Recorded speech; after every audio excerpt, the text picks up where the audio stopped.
Hello boys, कैसे हैं आप लोग। उम्मीद करते हैं बहुत अच्छे होंगे। गाइस, आप सभी को पता है कि एग्ज़ाम्स जो है बहुत ही हम लोग के करीब आ चुके हैं और इतने में हम सभी के माइंड में आते हैं कि क्या पढ़ें और क्या ना पढ़ें, किस टॉपिक को पढ़ें और किस टॉपिक को स्किप करें। तो बेहतर होगा कि जितना भी क्वेश्चंस को प्रैक्टिस किया जाए उतना ही हमारे लिए क्या होगा, बेटर होगा। तो अभी सब सारे बच्चे जो है, लगभग वो बच्चे कुछ कोचिंग जाते हैं और कुछ कोचिंग नहीं जाते हैं, और जाते भी हैं तो सिर्फ और सिर्फ टेस्ट सीरीज को कंडक्ट करने के लिए जाते हैं, और ज़्यादातर अपने रूम में ही क्या करते हैं, ज़्यादातर क्वेश्चंस को प्रैक्टिस करने का कोशिश करते हैं।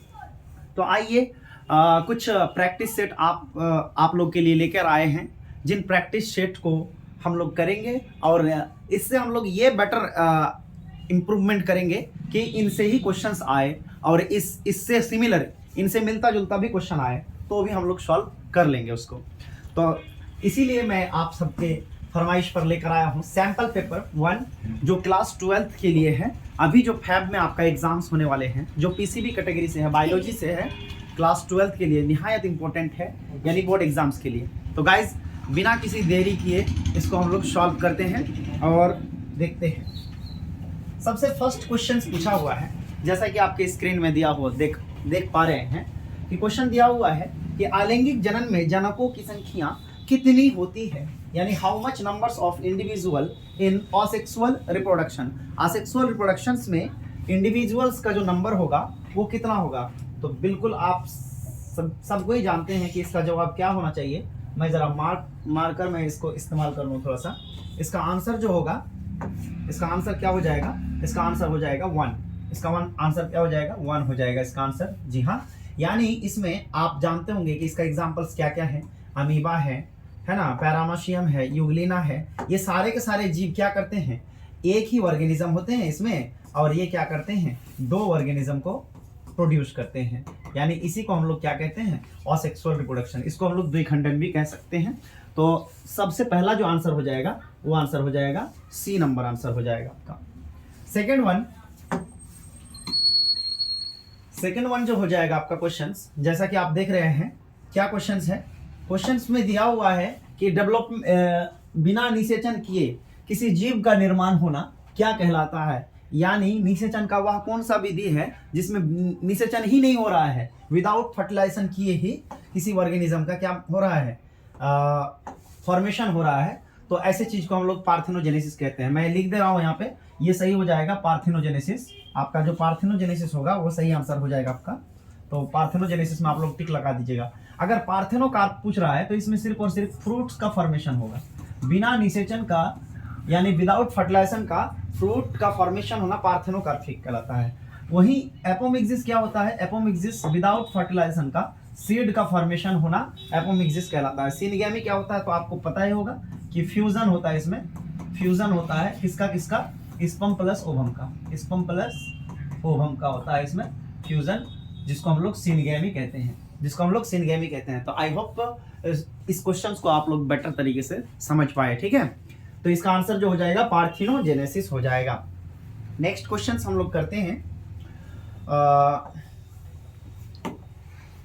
नेक्स्ट क्वेश्चन क्या है, क्वेश्चन नंबर आपका क्या दिया हुआ है, 3 दिया हुआ क्वेश्चन नंबर।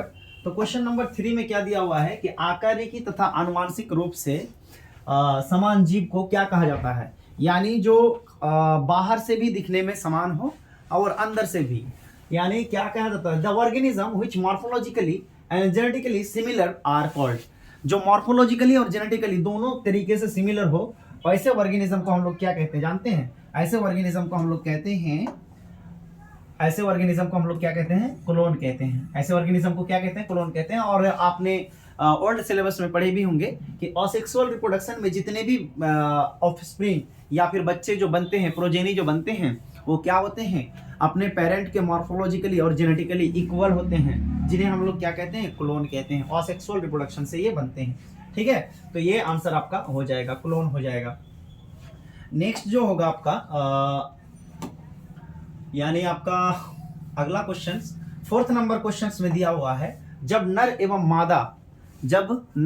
मादा जनन अंग एक ही जीव के अंदर हो तब उसे क्या कहा जाता है। यानी एक ही जीव है, सिंगल बॉडी है, उस बॉडी के अंदर मेल फीमेल दोनों रिप्रोडक्टिव ऑर्गन्स प्रेजेंट है। तो ऐसे बॉडी को हम लोग क्या कहते हैं, तो आपको पता होगा उनको हम लोग क्या कहते हैं, उसको हम लोग क्या कहते हैं, बाइसेक्सुअल कहते हैं। उसको क्या कहते हैं, बाइसेक्सुअल कहते हैं। तो हमारा क्या हो जाएगा, इसका आंसर होता है द्विलिंगी। क्या कहते हैं इसको, इसको हम लोग द्विलिंगी कहते हैं। यानी एक ही ऑर्गेनिज्म के अंदर, एक ही बॉडी के अंदर दोनों पार्ट्स मौजूद हैं, रिप्रोडक्टिव पार्ट्स, उनको हम लोग क्या कहेंगे, बाइसेक्सुअल कहेंगे।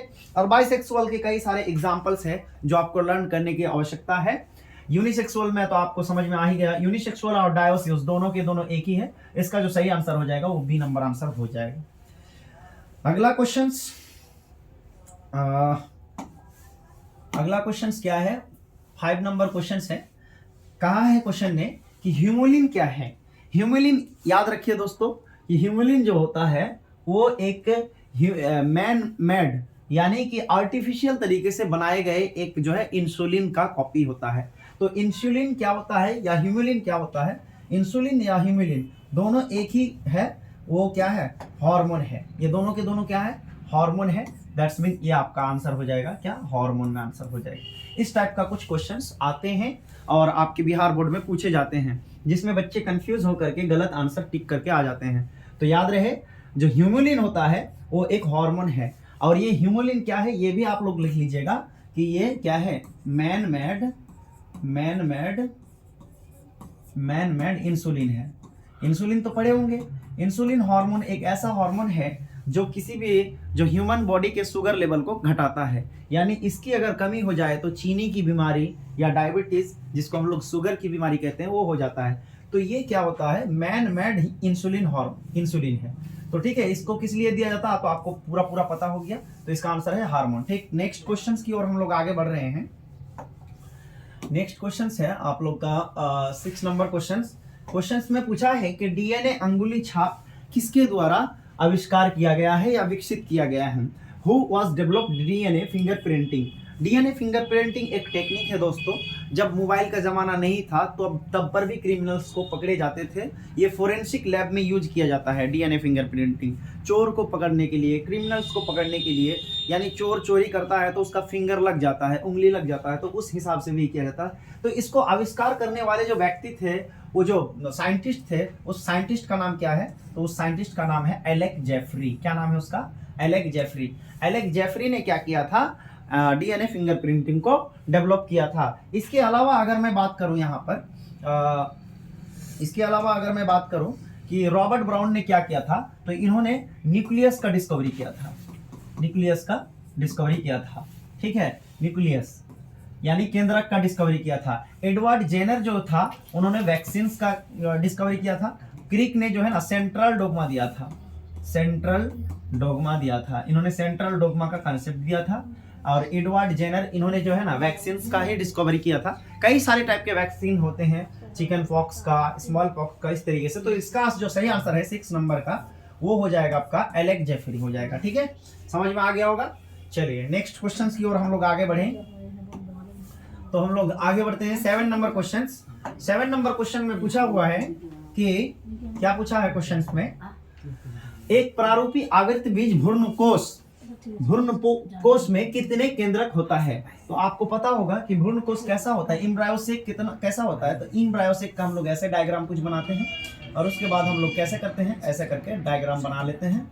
आपको ये डायग्राम बिल्कुल सही से याद होगा, ठीक है। इस तरीके से यहाँ पे ऐसे ऐसे करके हम लोग बना लेते हैं यहाँ पे, ठीक है। इस तरीके से हम लोग बनाते हैं, ये डायग्राम है हमारा। यहाँ पे पूछा है कि a typical angiospermic mature embryo sac contains how many nucleus. Nucleus पूछा है यहाँ पे, सेल नहीं पूछा है। तो न्यूक्लियस पूछा है, न्यूक्लियस कितने होते हैं। तो न्यूक्लियस जो होते हैं वो 8 होते हैं। वो कितने होते हैं, 8 होते हैं। अगर सेल पूछेगा, अगर सेल पूछता तो 7 होता, 7 सेल होता है। और न्यूक्लियस कितना होता है, 8 न्यूक्लियस होता है। तो आई थिंक आप समझ में आ गया होगा कि ये न्यूक्लियस किसको कहते हैं, बिंदा बिंदी को कर लीजिए, जो पॉइंटेड है, 1 पॉइंट, 2 पॉइंट, 3 पॉइंट, ये 3 न्यूक्लियस हो गया। यहाँ पे 2 पॉइंट है यानी 2 न्यूक्लियस है, 3 and 2 5 हो गया, और ऊपर 3 है। तो 5 + 3 = 8 न्यूक्लियस हो जाएगा इसका आंसर। अगला क्वेश्चंस में हम लोग चलते हैं और वो क्वेश्चंस आपके स्क्रीन के सामने, थोड़ा सा एक सेकंड, जस्ट अ सेकंड। तो अगला क्वेश्चन से 8 नंबर क्वेश्चन में क्या पूछा है, the symbiotic relationship between alga and fungi is known as. Alga और फंगी के बीच जो सिम्बायोटिक रिलेशनशिप होता है उसको हम लोग क्या कहते हैं, यानी कहा है कि कवक तथा शैवाल के सहजीवी संबंध को क्या कहा जाता है। तो आपको पता होगा क्या कहा जाता है। मैं फिर भी यहाँ पे आंसर किए दे रहा हूँ, सभी का आंसर मैं कर रहा हूँ सही से, तो आप यहाँ पे साथ साथ में लिखिएगा भी, खाली देखना जो है ना इनफ नहीं है। तो माइकोरिज्जा इसका जो है ना, माइकोरिज्जा जो होगा वो हो जाएगा फंगी, वो हो जाएगा fungi plus higher root, higher plant root का ये सिम्बायोटिक एसोसिएशन है। और जो लाइकेंस है ये है आपका सही आंसर, ये हो जाएगा आपका। इसमें क्या होता है कि एल्गा होता है प्लस जो होता है फंगी होता है, इसमें जो होता है एल्गा होता है प्लस फंगी होता है। ये तो एक बैक्टीरिया ही है, ये तो एक बैक्टीरिया है, ये तो एक बैक्टीरिया है, ठीक है। और जो ब्लू ग्रीन एल्गी है ये भी एक बैक्टीरिया है, इसको हम लोग साइनो बैक्टीरिया कहते हैं, साइनो बैक्टीरिया कहते हैं, या फिर इसी को हम लोग ब्लू ग्रीन एल्गी भी कहते हैं, हम लोग इसको ब्लू ग्रीन एल्गी भी कहते हैं हम लोग। तो इस तरीके से आपका आंसर जो हो जाएगा, ये अगर एल्गा पूछा और फंगा पूछा ये दोनों के बीच का, तो आंसर हो जाएगा लाइकेंस। लाइकेंस के बारे में एक और रोचक बात कि ये SO2 का जो है ना पोल्यूट इंडिकेटर है, SO2 पोल्यूटेंट, SO2 पोल्यूटेंट का इंडिकेटर है, ये इंडिकेटर है। ये भी कभी कभी पूछा जाता है कि बताइए इनमें से कौन सा ऐसा ही है प्लांट है जो SO2 पोल्यूटेंट का इंडिकेटर है। तो आंसर होता है लाइकेंस, ठीक है। आंसर क्या होता है, लाइकेंस होता है। अगला क्वेश्चंस की ओर हम लोग आगे बढ़े अगर, यानी 9 नंबर क्वेश्चंस। तो 9 नंबर क्वेश्चंस में दिया हुआ है, क्या क्वेश्चन दिया हुआ है, विडल परीक्षण किस बीमारी को जानने के लिए किया जाता है। एक परीक्षण आता है, जैसे अलग अलग बीमारियों के लिए अलग अलग हम लोग टेस्ट कराते हैं। हाँ, हमें बुखार है तो भी ब्लड टेस्ट कराने के लिए जाते हैं, कालाजार है, एड्स है, मतलब टीबी है, भिन्न प्रकार के बीमारियों के लिए हम लोग ब्लड टेस्ट करवाने के लिए जाते हैं, और वहाँ पे टेस्ट कराने के बाद हम लोग को पता चलता है। उसी तरीके से एक टेस्ट है विडल टेस्ट, ये किस लिए किया जाता है, किस बीमारी को कंफर्म करने के लिए। तो ये बीमारी कंफर्म किया जाता है टाइफाइड को कंफर्म करने के लिए। टाइफाइड को कंफर्म करने के लिए इसका जो है ना क्या बोलते हैं, इसका टेस्ट किया जाता है। क्या आप लोग बता सकते, जैसे एड्स जो है इलीसा से कंफर्म किया जाता है, इलीसा, या फिर इसी से PCR से भी इसको टेस्ट किया जा सकता है। इलीसा से या PCR से एड्स का टेस्ट किया जाता है। लेकिन अगर पूछे वाइडल टेस्ट, तो वाइडल टेस्ट जो होगा वो टाइफाइड से होगा। क्या आप लोग बता सकते हैं कि टीबी कौन सा टेस्ट के द्वारा टेस्ट किया जाता है, टीबी कैसे कंफर्म किया जाता है। तो ये आप लोग का होमवर्क रहेगा। अगला क्वेश्चन की ओर हम लोग आगे बढ़ रहे हैं। अगला क्वेश्चन है 10 नंबर क्वेश्चन। 10 नंबर क्वेश्चन में पूछा हुआ है आपके स्क्रीन पर कि डीएनए क्या बोल रहा है, डीएनए को किस एंजाइम की मदद से जोड़ा जाता है। अच्छा, डीएनए को किस एंजाइम की मदद से जोड़ा जाता है, which enzyme is required for joining the DNA fragment. जब डीएनए छोटा छोटा टुकड़ों में विभाजित हो जाता है, ठीक है, तो उसको कौन सा एंजाइम उसको ज्वाइन कराने में मदद करता है। तो आपको पता होगा, ये एकदम बिल्कुल इजी क्वेश्चन है। ये इस क्वेश्चन का आंसर हो जाएगा DNA ligase enzyme, DNA ligase enzyme इसका सही आंसर हो जाएगा। वैसे आपको मैं बताता चलूं कि ये जो आपका क्या बोलते हैं डीएनए डिपेंडेंट डीएनए पॉलीमरेज, ये क्या कराता है, ये रेप्लिकेशन में जो है ना क्या बोलते हैं मदद करता है, ये रेप्लिकेशन में आपका हेल्प करता है। और जो डीएनए डिपेंडेंट आरएनए पॉलीमरेज है, ये आपका ट्रांसक्रिप्शन में, ये आपका ट्रांसक्रिप्शन में हेल्प करता है, ट्रांसक्रिप्शन में। तो रेप्लिकेशन के लिए डीएनए डिपेंडेंट डीएनए पॉलीमरेज और ट्रांसक्रिप्शन के लिए DNA dependent RNA polymerase enzyme की रिक्वायर्ड होती है। वहीं अगर बात करें हम कि डीएनए को छोटे छोटे टुकड़े को ज्वाइन कराने में कौन हेल्प करता है, तो इसका जो आंसर हो जाएगा आपका वो डीएनए लाइगेज हो जाएगा, ठीक है। नेक्स्ट की अगर हम बात करें, नेक्स्ट की बात करें अगर, क्वेश्चन नंबर 11 है। क्वेश्चन नंबर 11 में पूछा हुआ है कि मछली पालन को क्या कहा जाता है। ये क्वेश्चंस मैं नहीं करूंगा बल्कि आप ही लोग करेंगे। यहाँ पे पीसी कल्चर भी दिया हुआ है, सेरिकल्चर भी दिया हुआ है, एक्वा कल्चर भी दिया हुआ है, फिश एरिया भी दिया है। आई थिंक ये ऑप्शन ही जो है ना गलत दिया हुआ है।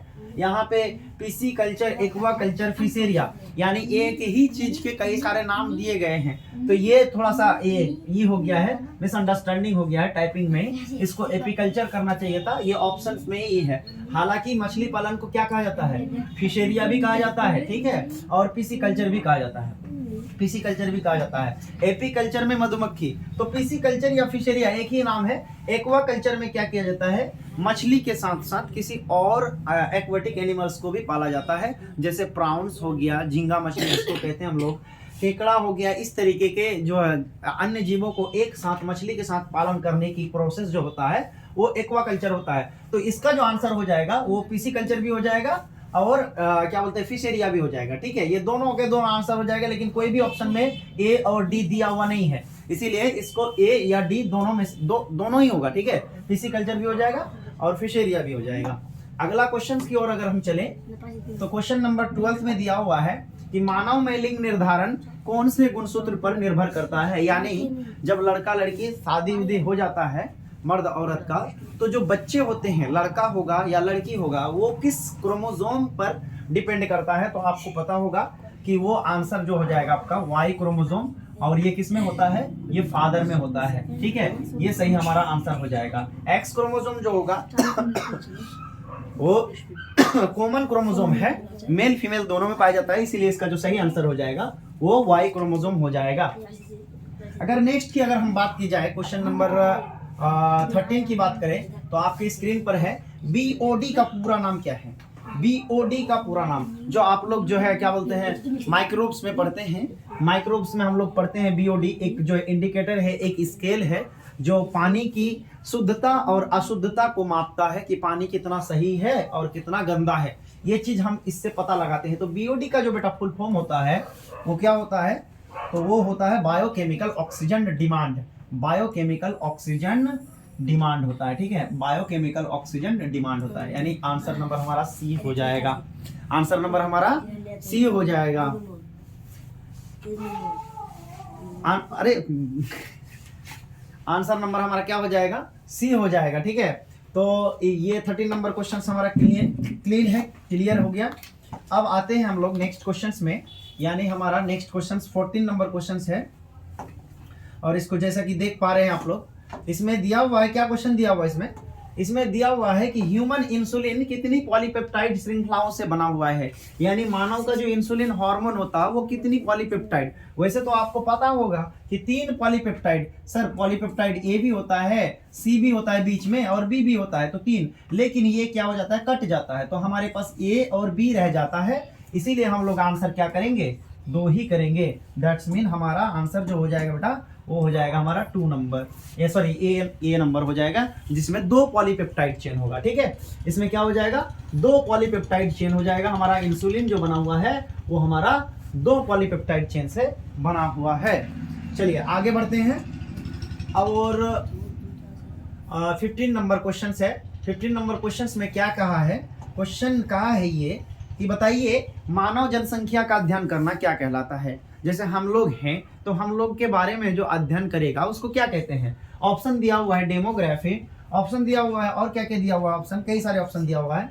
एक तो दिया हुआ डेमोग्राफी, सेंसस दिया हुआ है, बायोग्राफी दिया हुआ है, टोमोग्राफी। तो मैं एक एक करके मैं इसको एक्सप्लेन कर देता हूँ आपके सामने में। इसका जो सही आंसर हो जाएगा वो तो डेमोग्राफी हो जाएगा। सेंसस क्या होता है, सेंसस का मतलब होता है जनगणना, जनगणना, जनगणना मतलब ये होता है कि आदमियों को गिनना।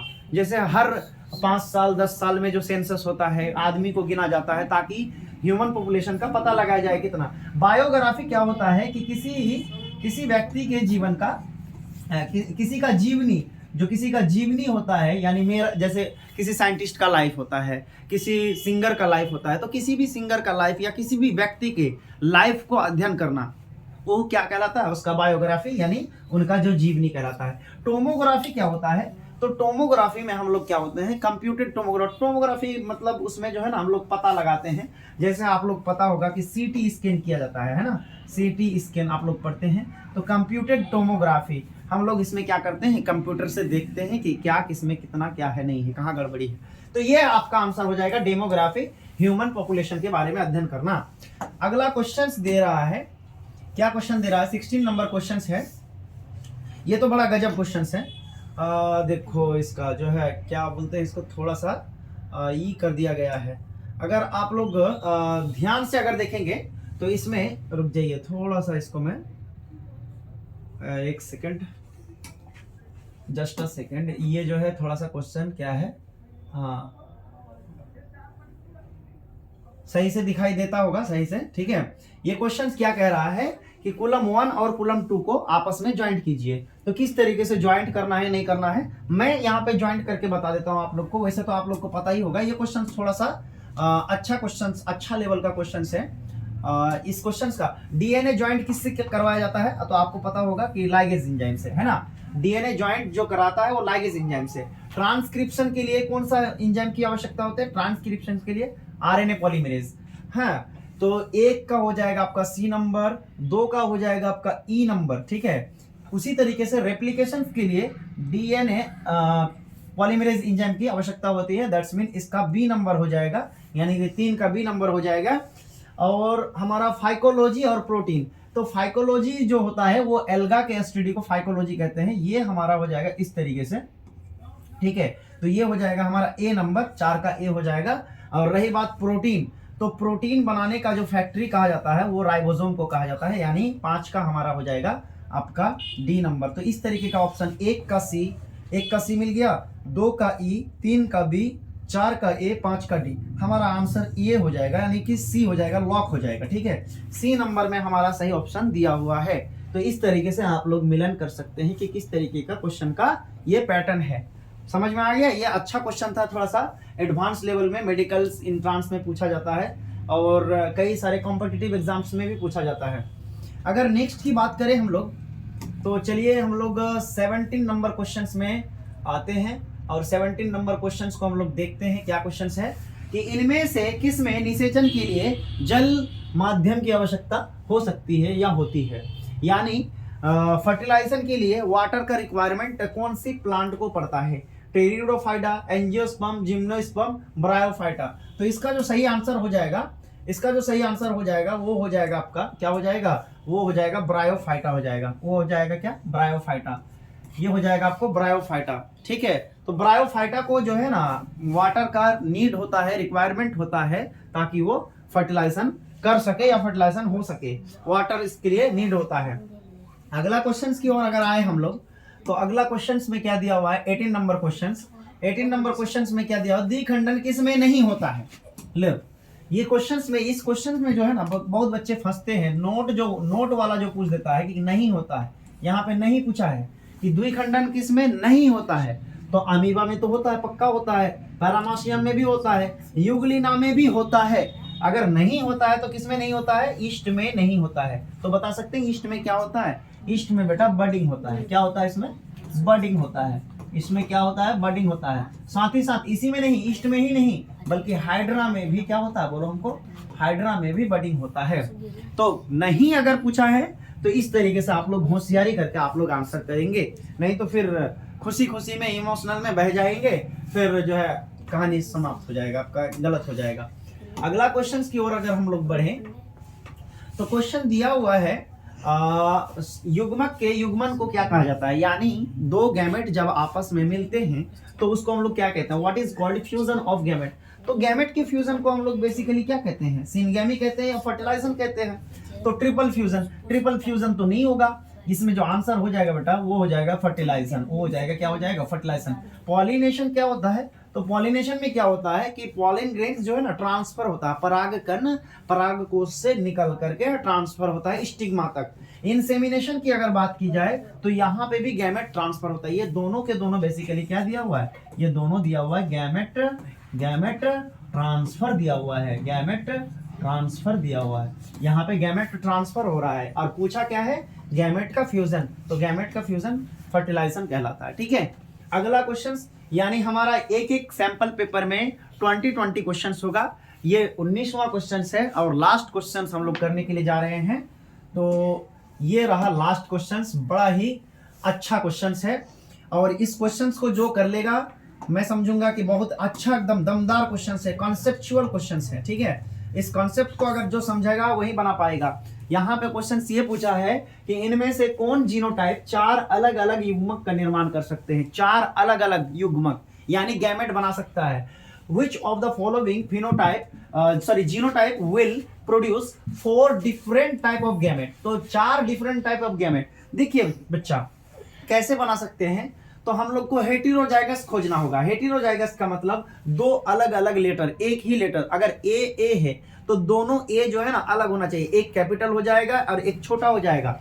अगर ये वाला अगर हो जाएगा तो इसको बोलते हैं हेटेरो, इसको क्या बोलते हैं, हेटेरोजाइगस। अगर दोनों के दोनों अगर ऐसा हो जाए या दोनों के दोनों ऐसा हो जाए तो इनको हम लोग क्या कहते हैं, होमोजाइगस, होमोजाइगस। और हम हमेशा याद रखिएगा कि हेटेरोजाइगस से क्या होता है, हेटेरोजाइगस से गैमेट बनता है। हेटेरोजाइगस से क्या बनता है, गैमेट बनता है। दिख रहा है सही से, हेटेरोजाइगस से क्या बनता है, गैमेट बनता है। तो हेटेरोजाइगस खोज लीजिए, 4 हम लोग को गैमेट बनाना है। देखिए तो ये तो होमोजाइगस हो गया, हाँ जी ये तो होमोजाइगस हो गया, सॉरी ये हो गया आपका रेड कहाँ है, ये हमारा होमोजाइगस हो गया, ठीक है। ये भी हमारा होमोजाइगस, ये भी होमोजाइगस, ये भी होमोजाइगस, ये भी होमोजाइगस। यहाँ से तो कोई गैमेट ही नहीं बन रहा है, ठीक है।